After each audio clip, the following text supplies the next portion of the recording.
আরেকজন মুমিনের চেহারা হইলে আয়না। পড়েন সুবহানাল্লাহ। ওই ইমাম সাহেব বড় মসজিদ ইমাম সাহেব কয়ে গেছেন একটা কথা যে চেহারার দিকে চাইলেই নাকি কইছেন না নি বুজুর্গানের দিনের। কিন্তু আমি একটু কিছু কইলাই কাদের চেহারার দিকে চাইলে নাকি আছে। তিনিও খাইছেন বুজুর্গানের দিন নবী বংশের কথা। আমি বলছি 4 প্রকার লোকদের চেহারার দিকে চাইলেই নাকি পড়েন সুবহানাল্লাহ আল্লাহু আকবার। আচ্ছা রোজা রাখলে নাকি আর নামাজ পড়লে নাকি ঠিক আছে না, কিন্তু রাখতে হবে না করতে হবে না, খালি ছায়া থাকলে নাকি পড়েন সুবহানাল্লাহ। এই সহজ আমলটা আমরা করতাম না আমরা করতাম না সহজ আমল খান খালি চাইলেই 2 নয়নে ছায়া থাকলি। 1 নম্বর মা বাপের দিকে মহব্বতের নজরে চাইলেই নাকি পড়েন সুবহানাল্লাহ। মা বাপের দিকে মহব্বতের নজরে চাইলেই নাকি বলেন সুবহানাল্লাহ। মহব্বতের নজরে চাইতেইব। এখন আমাদের সমাজে যে ছেলেরা আমার দিকে এদিকে চাইতে লাভ নাই, আমার দিকে খেয়াল করুন। বর্তমান সময়ে অনেক ছেলে মেয়েরা আপনার মহব্বতের নজরে চাই ঠিক ওই মহব্বতের নজর। এখন প্রশ্ন হইল দেখা যায় যাদের বউ বাচ্চা আছে বিবাহিত লোকদের কথাই বলছি, তারা বাজার থেকে হবিগঞ্জ থেকে নবীগঞ্জ ঘাটের বাজার থেকে যদি মোটামুটি ফল ফ্রুট রসমলাই নিয়ে আয় কারাতে দেয়, ফল্লা কারাতে দেয়, কথা কন্যা দো ফল্লা কারাতে হয়, হ্যাঁ বউরা তো দেয়। হ্যাঁ ইল্লা মাশাল্লাহ, আমি সবাইরে কইতেছি না, সবাই না, কিছু আছেন যে মারা তুই দেয়। আমার আম্মা 25 বছর আমার কাছে ছিল। আমি এটা গর্ব করে বলছি না, আমার আদরটা, আমার এখানে অনেক মুরিদান আছে, ভক্তবৃন্দ আছে, তাদের এর জন্য আমি বলছি 25 বছর আমার আম্মা আমার কাছে, আমরা 5 ভাই 1 বোন, আমার কাছে বেশি দিন দিচ্ছেন, কারণ আমার তেমন একটা ইনকাম নাই। এই জন্যই মা বাপরা তাকে নিরীহ সন্তানের কাছে, কথা ঠিক না বেঠি, আতরুল্লাহ নিরীহ সন্তান, তার কাছেই মা বাপ থাকে। কী করেন সাহেব, যারা ধনী সন্তানের কাছে বেশি যায় না, এটাই কী করে। আমি তেমন একটা, আমার ব্যবসা নাই চাকরি নাই, আল্লাহ ব্যবসা নাই চাকরি নাই, তারপরে স্বাভাবিকভাবে আমার কাছে থাকছেন 25 বছর। কী হলো ডিস্টার্ব করতেছে, আল্লাহ আল্লাহ আল্লাহ তুমি রহমত করো। তাহলে আপনার 25 বছর আমি বাইরে থেকে আসলেই যাই আনতাম আম্মার কাছে দিতাম, তুমি খাও। তারপরে কোনো দাদি কোনো নানি কি আপনার নাতি নাতিনরে ফালাইয়া খাইব আগে, কথা কন্যা গেলে কি আপনার, এরপরে কেন আপনি ভুলটা করি যাই আনি বাজার থেকে, এটা বউরাতে দেই কেন দেই, আরে বউরে ফালাই কি শাশুড়ি খাইব, কথা কন্যা গেলেই আপনারা। গতিকে মারা তো দিলে মায়ের বউ বাচ্চার সহ নাতি পুতিরে লইই খাইব।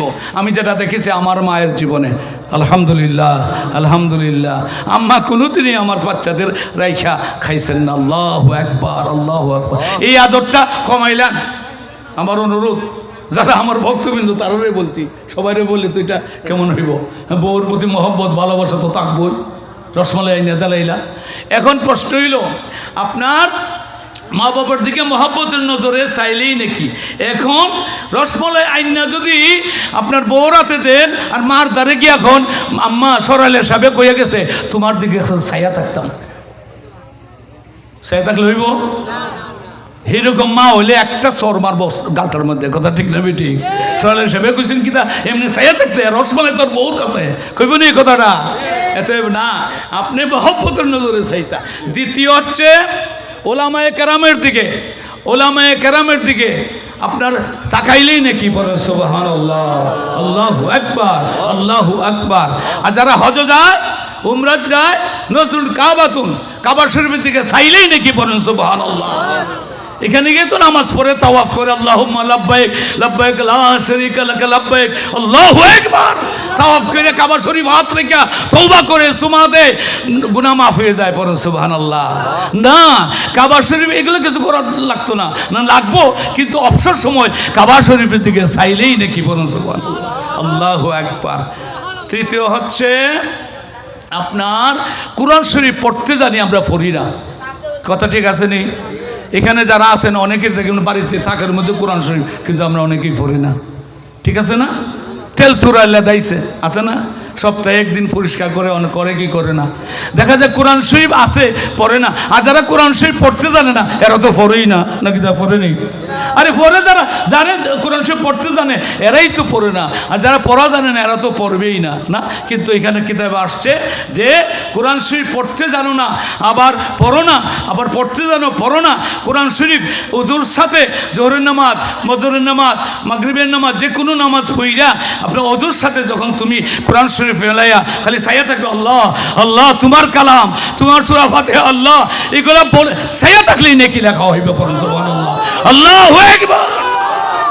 এই আমরা আমলখানা করতাম নি, এই আমলখানা করতাম নি। কোরআন শরীফ অন্তত একদিন মেলায় মেলায় দেখতাম, মা বাবার দিকে মহব্বতের নজরে চাইতাম, ওলামে কেরা বুজুর্গানের দিনে এইভাবে আপনার আমলগুলি সহজ আমল। আরও সহজ কত আমল আছে যেটা আমরা করি না, এই সহজ আমলগুলি আমরা করি না। আপনার আল্লাহ রসুল সাল্লাল্লাহু আলাইহি ওয়াসাল্লাম সম্পর্কে বলেছেন আল্লাহ তাআলা কোরআন শরীফ, قل إن كنتم تحبون الله فاتبعوني يحببكم الله يغفر لكم ذنوبكم الله غفور رحيم। আয়াত ঠিক আছে নি ইমাম সাহেব? হ্যাঁ, আল্লাহ তাআলা বলছেন হে নবী আপনি বলে দিন, আপনি বলে দিন আপনি ইমানদার বান্দা বান্দীদেরকে, তারা যদি আমার ভালোবাসা চায়, আমি আল্লাহর তরফ থেকে মাগফিরাত চায়, আপনাকে যেন অনুসরণ করে, পড়ুন সুবহানাল্লাহ, তবেই আমি তাদেরকে মাফ করে দিব। তাহলে আল্লাহ তাআলা শর্ত লাগাই দিছে। কি লাগাই দিছে?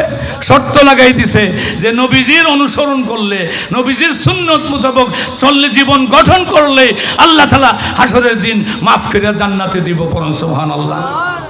সুন্নত তো অনেক আছে, আমি লম্বা আলোচনা করতে যাচ্ছি না। সহজ সুন্নতের কথা প্রায় ওয়াজে আমি বলে যাই। 1 নম্বর হচ্ছে খাওয়ার সময় বিসমিল্লাহ বলা। কি বলেন? সুন্নত না? সুন্নত না? একদম সহজ সুন্নত। কিন্তু এই সুন্নত আমরা অনেকে, কারণ বাজার থেকে আইলে পরে খাওয়ানো বইয়া আবার বাজারে হিসাবেই শেষ হই না, আবার বিসমিল্লাহ হইতাম। কথা ঠিক না বেঠিক? তাহলে খাওয়ার সময় বিসমিল্লাহ বলা সহজ এক সুন্নত, এটা আমরা আমল করতাম। দ্বিতীয়ত মিসওয়াক করা, মিসওয়াক ব্যবহার করা এত সহজ সুন্নত যে আমরা ব্রাশ ব্যবহার না করিয়া মিসওয়াক নবীজির সুন্নতের নিয়ত করিয়া মিসওয়াক ব্যবহার করলে দাঁতের মধ্যে ফুকা ধরবে না। ঠিক আছে না? সহজ না এটা? মিসওয়াকের দাম কত? 10 টাকা। ইমাম সাহেব কিদা কত? আচ্ছা, ইমাম সাহেব যাইতেছে কি? আমি মনে করছি আমার আবার ইয়ে দেবো না কিদা। যাই হোক, তো তাহলে মিসওয়াক এটা 10 টাকা ডাল, 10 টাকা নিম গাছের ডাল। তাহলে এত সহজ সুন্নত আমরা পালন করি না। তাহলে বিসমিল্লাহ বলা খাওয়ার সময়, খাওয়ার শেষে আলহামদুলিল্লাহ বলা, মিসওয়াক ব্যবহার করা। আরেকটা সহজ সুন্নত হচ্ছে, এত সুন্দর সহজ সুন্নত, তা হচ্ছে সুগন্ধি আতর ব্যবহার করা। কথা ঠিক না বেঠিক? আতর ব্যবহার করা এটা সহজ না কঠিন? সহজ না কঠিন? আতরের দাম মাত্র 100 টাকা, 150 টাকায় পাওয়া যায়, ঘাটের বাজারে পাইবেন। এতে 100 টাকায় 1 মাস যাবে। নামাজের সময় আপনারা যে কোনো সময় আতর দেবেন সুন্নতের নিয়ত করে, এটা নেকি লেখা হয়ে যাবে। পড়ুন সুবহানাল্লাহ। দেখেন আমি সহজ সুন্নত কতগুলি কইলাম। আতর আমরা ঘাটের বাজার গেলে বন্ধু বান্ধবরা চা খাওয়াইতে খাইতে আপনার কতদিন কত সময় আপনার 100 টাকা 500 টাকাও যায়, কিন্তু একটা আপনার আতর হইল 150 টাকা, এটা আপনার সারা মাস যাবে। আর প্রতিদিন যখনই ব্যবহার করুন তখনই সুন্নতের সওয়াব লেখা হইবে। পড়েন সুবহানাল্লাহ। রাসূল পাক সাল্লাল্লাহু আলাইহি ওয়াসাল্লাম ফরমাইছেন যে আমি 3টা জিনিস বড় পছন্দ করি। একটা হলো সময় মতো নামাজ পড়া। কে বলছেন? কে বলছেন? রাসূল পাক সাল্লাল্লাহু আলাইহি ওয়াসাল্লাম। সময় মতো নামাজ পড়া। দ্বিতীয় হচ্ছে আমার বিবিদেরকে আমি খুব পছন্দ করি এবং সুগন্ধি ব্যবহার করতে পছন্দ করি। পড়েন সুবহানাল্লাহ। তাহলে নবীজি যে জিনিস পছন্দ করেন